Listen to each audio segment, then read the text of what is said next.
I'm VJ Hamilton and welcome to the Autoimmune RESET, the place for you to learn how to thrive with autoimmune disease and feel empowered to take steps to transform your health to feel better than ever.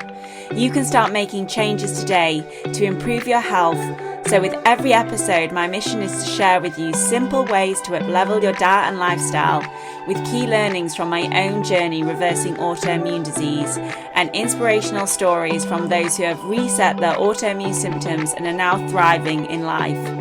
I suffered from autoimmune disease for over 25 years and now I live symptom-free, and I wish the same for you as well. So thank you for being here and sharing this time with me. Now let's get started.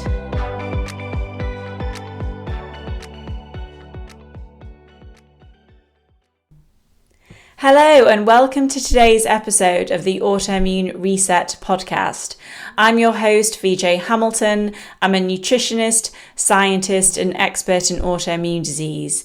And today I'd like to talk to you about natural therapies for children with alopecia, focusing on this subject from a parent's perspective. So if you are a parent and you have a child with alopecia, then this episode is for you.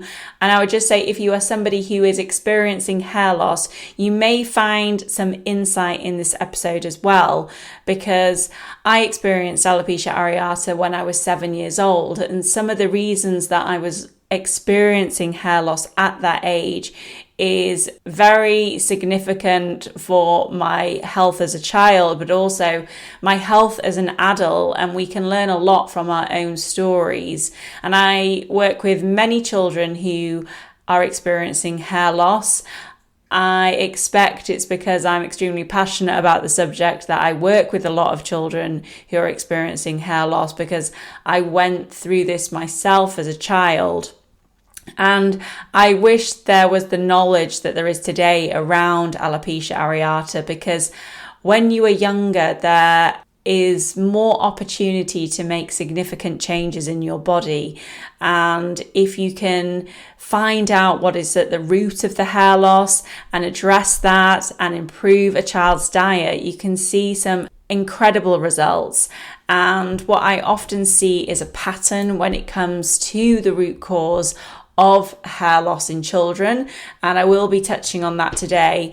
And at the end of the episode, I'm going to be going through some natural therapies which can help with hair loss in children, but also some ways that you can incorporate this into a child's life, which might not be as relevant for everybody else. But I think the main part of the episode is going to be interesting whether you have children or not, and if you are experiencing hair loss or have an autoimmune disease. But towards the end, we will be focusing more on nutrition for children, specifically children who have alopecia areata, gut issues, or an autoimmune disease. So let's talk about understanding alopecia in children to begin with, because when I was first diagnosed when I was 7 years old, I was asked whether I was stressed. And I think as a child, you might be stressed. And I think I was stressed and I put a lot of pressure on myself, and I wasn't very forthcoming with talking about my problems. I didn't like crying. So I was blocking a lot of emotion in, and that was certainly part of it. But I can see that there was some other very significant issues with my health that was likely contributing to it. If you're not familiar with alopecia, and I expect you are if you're listening to this episode, but alopecia areata is an autoimmune condition. So it's a condition that's related to a dysfunction with the immune system, which causes the hair loss. So the immune system has started to attack the hair follicle. The hair follicle is a privileged site when it comes to the immune system, which means the immune system shouldn't be able to attack the hair follicle. But for whatever reason, that site becomes vulnerable to the immune system, and then it is attacked, and that's when you will experience hair loss. And it's estimated in children that about 1 in 1,000 children is affected by some form of alopecia.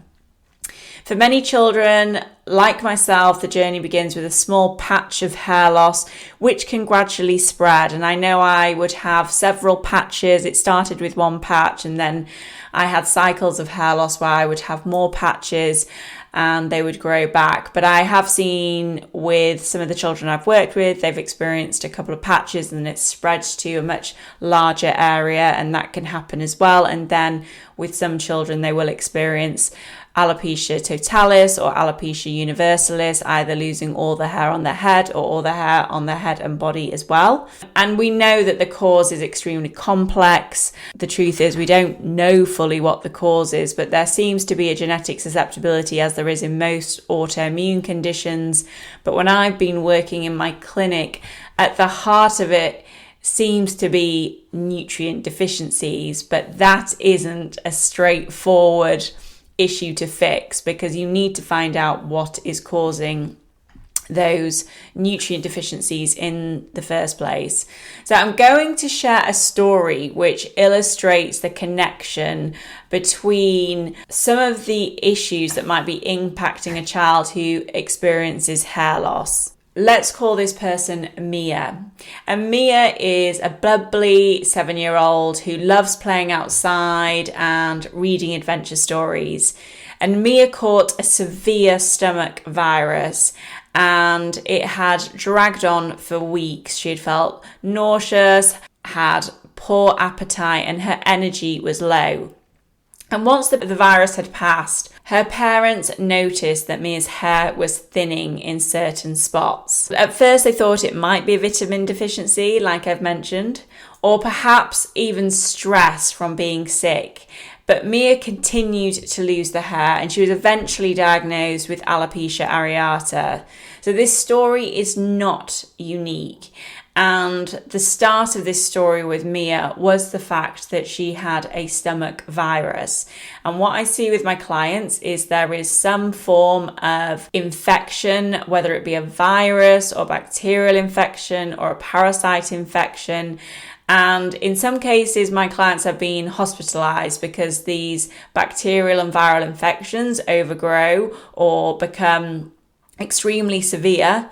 And as a result of that, the child has to go to hospital. And as a result of that, there are many medications given, antibiotics, which can affect the gut microbiome. One of the infections that I see a lot actually with alopecia areata is an ear infection.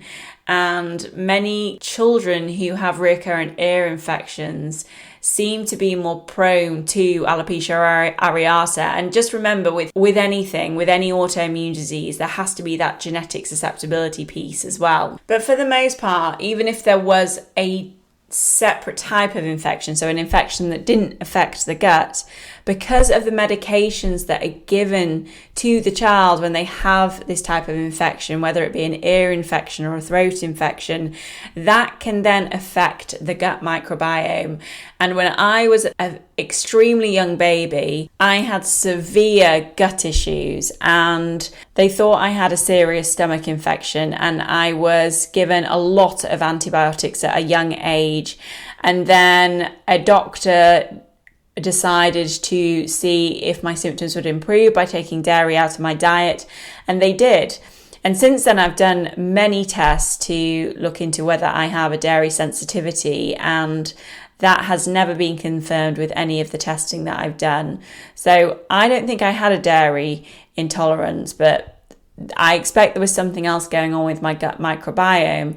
And then having all the antibiotics added to that, which meant that I couldn't break down the lactose in milk, and that just exacerbated my symptoms. So this is what I'm seeing with the children I'm working with as well. And as you know, the gut is often called the second brain, and it's extremely important for our overall health. It's where a significant portion of our immune system resides. And it's where our nutrients are absorbed. And that's why I said a lot of the children I'm working with have nutrient deficiencies, but it's not as clear cut as, okay, let's take a multivitamin and improve their vitamin levels. Because if they're not absorbing the vitamins from the gut in the first place, then just taking a multivitamin isn't going to be the answer. You may see some slight improvements with that, but you're not getting to the root of the problem. And when a child's gut health is compromised, it can lead to immune dysfunction as well. And that's what we're seeing in alopecia areata. There is a dysfunction of the immune system, which is why the immune system has started attacking the hair follicle. And there is a cycle here as well, because you will have the dysfunction with the immune system, you will have the issue with the absorption of the nutrients in the gut, and then suddenly that child is nutrient deficient, which means they don't have the building blocks to be able to grow the hair in the first place. And I see this time and time again. Then we have the knock-on effect of a child's gut becoming leaky. So a child having leaky gut syndrome. And this is when those undigested food particles and toxins enter the bloodstream. And I expect this was the case for me as a young baby. Even though dairy seemed to help me removing dairy seemed to help me, it was likely that I wasn't breaking down the dairy plus having leaky gut syndrome, which was contributing to my symptoms. And yes, I didn't develop alopecia areata until much later, but I'm sure the fact that my gut was compromised at such a young age had a knock-on effect in years to come. As you may know, a leaky gut can trigger this immune response, this inflammatory response, and as part of that inflammatory response, for those who are susceptible, that may then trigger the immune system to start attacking the hair follicle. And you really need to focus on the part of the immune system which keeps everything tolerant, and it makes sure that the immune system doesn't start targeting the hair follicle. And there are various nutrients which are extremely important in the immune tolerance piece. The immune system isn't just one thing. It isn't just about defending your body from viruses and bacteria, as we see in a lot of the information that we see around the immune system. It's all about the immune defense. But there is also this piece of the immune system which keeps everything in your body tolerant, which is equally as important. And it's reliant on nutrients such as zinc, biotin, vitamin D, and iron, which are crucial for hair growth as well, but also crucial for immune regulation. And one of the deficiencies that I see quite regularly is vitamin A as well. And vitamin A is extremely important for the immune response. It's important for the health of the hair follicle. It's important for the circulation. So these are the nutrients that I am seeing lacking in a lot of my clients who have alopecia areata. And just going back to Mia's case, she had this stomach virus that ended up damaging her gut, disrupting her gut flora, leading to poor nutrition and immune dysregulation. And you can see this having a knock-on effect. And I see this all the time in my clinic, and even to the point now where I'm thinking about pulling all this information into a group program where I can share this information, because I feel like I'm taking similar approaches with many of the children I'm working with and having results, but because this is at the heart of it. And once we address this issue, you'll find that the child's hair will start growing back, and hopefully growing back for the long run as well. So what natural approaches can we take when it comes to restoring hair growth in children? Well, the first step is to restore the health of their guts. And this can be done in numerous ways. It really depends what is happening in the gut. And this is where stool testing can be extremely helpful, because it's not always as clear cut about what the imbalances are, because it could be an imbalance in gut bacteria. It might be the fact that their immune system has become suppressed through the use of antibiotics and through being ill, and as a result of that they have a buildup of what I call additional bacteria that shouldn't be in the gut, and they're causing havoc with their gut health. It may be that there's a parasite there, again, because their immune system has been quite low. It might be that there's inflammation there, which is caused by a food sensitivity. It might be that their other organs are being affected, like the pancreas or liver or gallbladder. So they're not able to break down foods very well. There are numerous factors that need to be looked into, but the first step in any program when I'm working with a child is to work on their gut health and making sure that they are starting to absorb the nutrients, but also keeping that inflammatory response in check. And there are various ways that you can go about it. I'd love to be able to give you the information now, what you can do to help your child's gut health. And there are many things. The first step is to understand what is causing the issue in the first place so that you can then address it. Most of the time, including more probiotic rich foods can really help, because I would say with children, it's more likely that they have low growth of certain bacteria, whereas when I'm working with some of my adult clients, it can be that they have a massive overgrowth of bacteria, and as a result taking more probiotics just isn't helping the situation at all. But mostly with children, I find that adding in those probiotic foods like yogurt and kefir can really help, and then adding in those prebiotic foods like bananas, onions and garlic can help. And we can hide them in certain foods as well, because I know they're not the most palatable foods for some children. So there are ways that you can hide them in sauces and meals as well. The other thing is you want to be looking at bringing down the inflammation, and normally children quite like eating things like berries, which is great, but there are also some lovely powders that you can add in to smoothies, and you can add into certain foods to help bring down that inflammatory response. And because children don't like fish that much, it is important to be supplementing or to be thinking about bringing in some more omega-3s, because they really help to bring down inflammation. So omega-3 fatty acids, and the best source of that is ordinarily fish, or oily fish anyway. But if your child isn't eating those, then you need to find other ways to bring them in. You can add flax seeds and chia seeds to smoothies. That's quite a nice way to do it. But if you want to bring in those active nutrients that are in oily fish, then you can think about some supplements that there are. I mean, obviously always work with a health practitioner if you're thinking about supplementing, but there are some omega-3 supplements for children, which I find some of the children I'm working with quite like them. And there's also cod liver oil, which has vitamin D and vitamin A in them as well. After bringing down the inflammation and working on the gut, then you need to have a look at nutrient deficiencies, or you need to be looking at nutrient deficiencies throughout this process. But if you have addressed those two pieces to begin with, then it's about nourishing the body and making sure that, that when I'm working with a child, I'm making sure that they're getting that nourishing food in, because I know when I was younger, I was a very picky eater. All I wanted to eat was pasta. So there are ways that you can start incorporating healthier foods into the diet, because you need to get that hair growing again, and you need those nutrients to help the hair to grow. And there is a test that I run, which I call my metabolomics panel. It's a urine panel, so it's quite easy for children to be able to do as well. And it comes back with nutrient deficiencies and any issues that there might be that need to be addressed. And that's quite a good check-in to see whether there are any nutrient needs in the children that I'm working with. And then you do have to think about other areas like stress. Is there any stress or trauma in that child's life that's led them to this situation?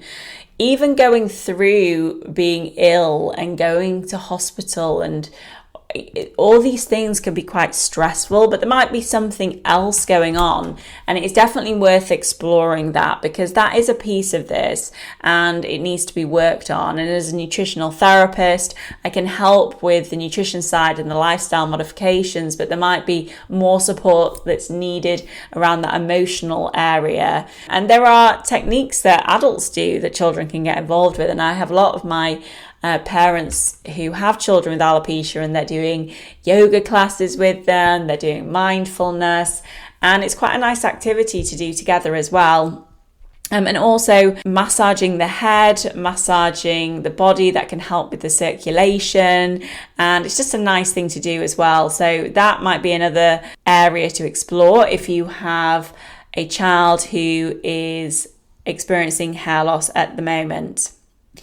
But as I said, it is important to take a personalised approach when it comes to a child who is losing their hair, because I've worked with lots of different children, and I'm taking this approach, working on the gut, bringing down inflammation, increasing nutrient deficiencies.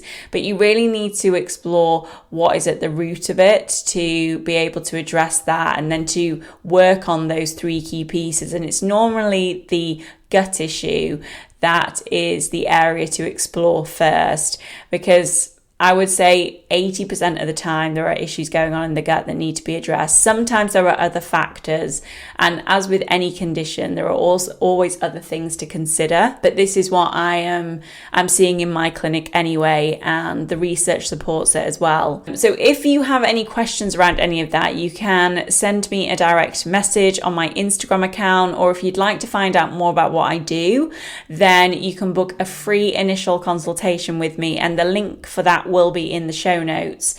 But to end the session, I want to talk to you about some child-friendly ways to adapt natural approaches, because I know it's not as easy as just starting to incorporate healthy foods into the diet. We need to make it fun. We need to make it manageable for you as a parent.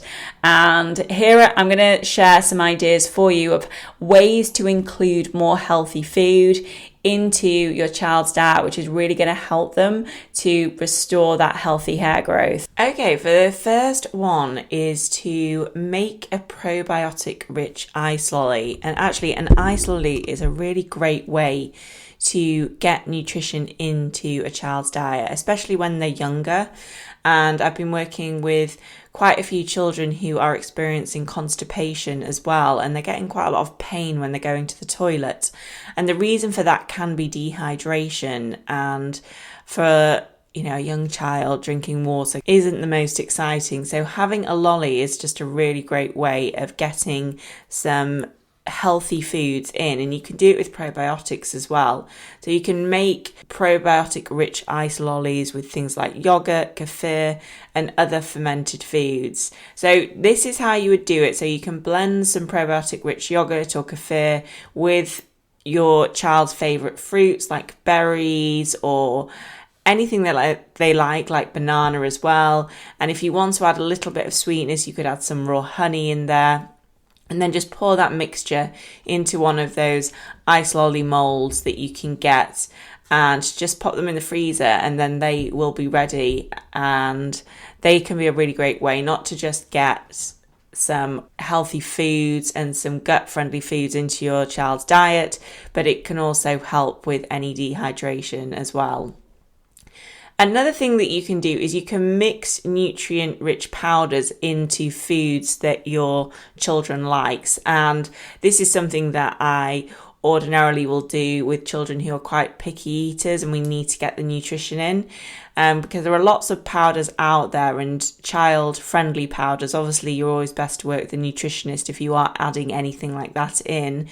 But you can get superfood blends, you can get antioxidant blends, you can get multivitamins, and you can just add those into foods. You can add those into smoothies, or I know that a lot of the children that I work with really love pancakes, and that's a great way to get some extra nutrition in as well. So you can just put the powdered nutrition into the pancake batter, and that's a great way of getting it in. And then you also can do this with the ice lollies as well, or their breakfast, whether they're having porridge for breakfast, you can stir that into the porridge. You can make a smoothie bowl. I think that's quite a nice thing for a child, and I find that children prefer a smoothie bowl rather than a smoothie itself. So these are all really great ways that you can get in extra nutrition into your child's diet. Another way that you can help with your child's minerals is to have an Epsom salt bath. So not only are Epsom salt baths good for relaxation, but they are good for magnesium absorption as well. So magnesium is a nutrient which we all need, especially children need it. And there isn't a great amount of it in the food that we eat anymore. I mean, there are some magnesium rich foods, but they are lower in magnesium than they used to be. And magnesium is essential for hair growth and immune function, and it's just a really easy way to be able to incorporate more, for your child to be able to absorb more magnesium into their body. And you just want to be adding, 1 to 2 cups of Epsom salt baths in warm water and let your child soak in it for about 15 to 20 minutes. It dependent on, their skin reactivity, you can add some calming essential oils in there as well, dependent on whether you feel that your child needs that. Always be cautious with the water temperature, but I know a lot of children love bath time, so this is just an easy way to get that into your child's body as well. You can also hide healthy food in delicious meals, and there is lots of support for this online, but you can incorporate nutrient-dense foods like vegetables, leafy greens and seeds into your child's diet, which can help to reduce inflammation, and it means that the meals are going to be more nutrient-rich as well. So you can do that through smoothie bowls. I think that's just a really great way to start a child's day, with a smoothie bowl just full of protein and antioxidant rich foods and lots of nutrients in there. You can also hide vegetables in sauces, so you can puree things like carrots or courgette or spinach and mix them into pasta sauces, soups and stews. And I used to do this for my dogs actually, but you can just hide it in the food that they like and they won't even know that they're eating it. You can also do cauliflower pizza, so instead of having a normal pizza, you could do cauliflower pizza. It's quite a fun food for your children to be eating. And then you can look at mashed potato substitutes, so instead of having mashed potato, you could have mashed cauliflower, mashed celeriac, or mashed sweet potato. And again, these are going to be a bit more nutrient dense than just mashed potato. On top of that, I would always work with a nutritionist with this, but there are lots of supplements now out there designed specifically for children. So if you find that your child has a specific deficiency, when you do some testing, then supplements may be helpful, but of course work with a nutritionist or health practitioner, because there are some contraindications with certain medications and certain conditions. Another thing I really like to do with my clients that have children is to create a rainbow plate challenge.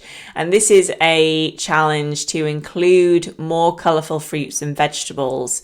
So you can challenge your child to create a rainbow plate by selecting foods of different colours, like red for tomatoes, orange for carrots, yellow for peppers, green for spinach, blue for blueberries, and purple for grapes. And you can offer a reward like a sticker or an extra playtime for eating all the colours on the rainbow.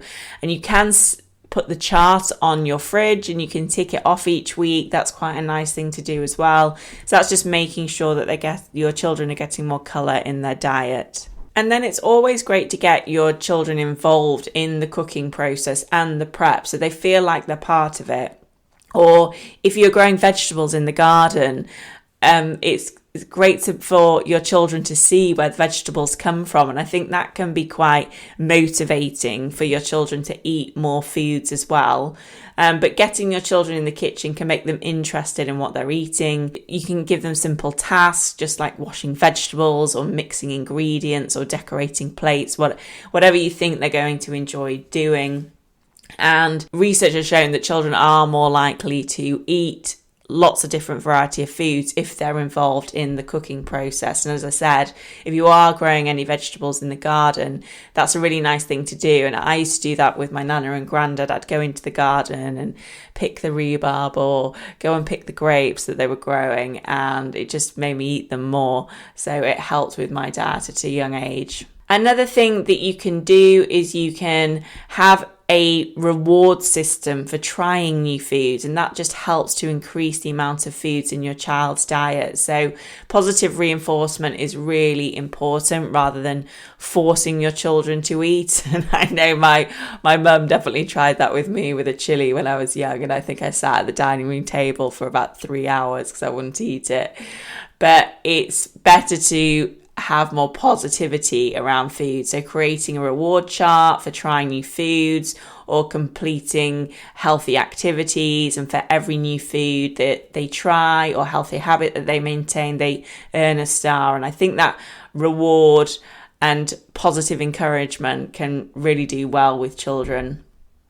And lastly, as you know, I love stories. I love to write, and I have some ideas for some children's stories as well. I mean, I don't have children, but I'm actually very passionate about helping children, and it's probably because of what I went through myself, but children love stories, and turning healthy eating into an adventure can really help to gain more excitement around eating. So when you create a story where there is a hero with a quest to gain superpowers by eating power foods, may be great encouragement for them. For example, I know he grew up watching Popeye and he would eat spinach for strength. And I think that is a good message in some ways. I haven't seen that cartoon for a long time, so it's probably not the best one to be showing to your children. But I think by talking about, oh, spinach is going to make you strong, or blueberries give them speed, or salmon can help them think faster, if you turn these healthy foods into a superpower, I think it makes it a lot more fun. So hopefully I've given you some ideas of how you can incorporate these healthy foods into your child's diet, whether they have alopecia or not.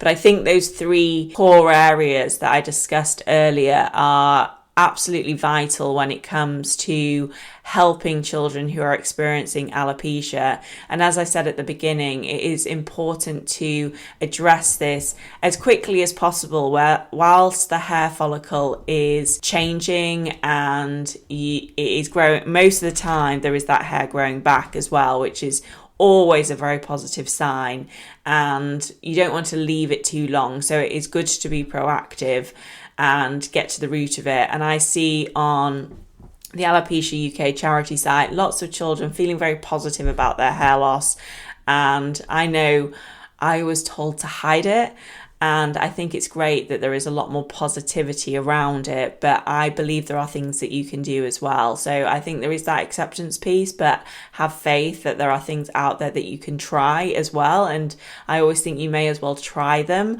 and see if they work, and if they don't, well, you know, that's just one of those things, and that's where this kind of positivity around being happy with who you are is part of it as well. And I did do a great episode with Deanne Graham, if you want to go back, which is all around that acceptance piece. And I know that she has some courses around helping parents with children with alopecia as well, because she experienced hair loss like me at 7 years old. And she continued to experience hair loss throughout her life, but she's such a positive role model. So definitely go and check that episode out as well. If you have any questions about anything that I've covered today, then feel free to pop over to my Instagram account, which is at the Autoimmunity Nutritionist. I'd love to speak to you over there. I'd love to help you. I, have a passion project that I would love to create a mini course around this to share with you about helping children who are experiencing alopecia, but in particular helping you as a parent to be able to help your children as if they are experiencing hair loss. So feel free to reach out to me if you need any support. If not, have a fantastic rest of your week, and I'll be in touch soon. Take care. Thank you very much for joining me today on the Autoimmune Reset. I really hope you enjoyed the discussion, and be sure to subscribe to the podcast so that you never miss an episode. And if you liked it, I would hugely appreciate a review on iTunes, as it helps me understand what you like about the podcast and to help share the information with more people. I'm excited to speak to you next time. And remember, you have the power to take the reins on your health. So keep the faith and celebrate the small wins. Until next time.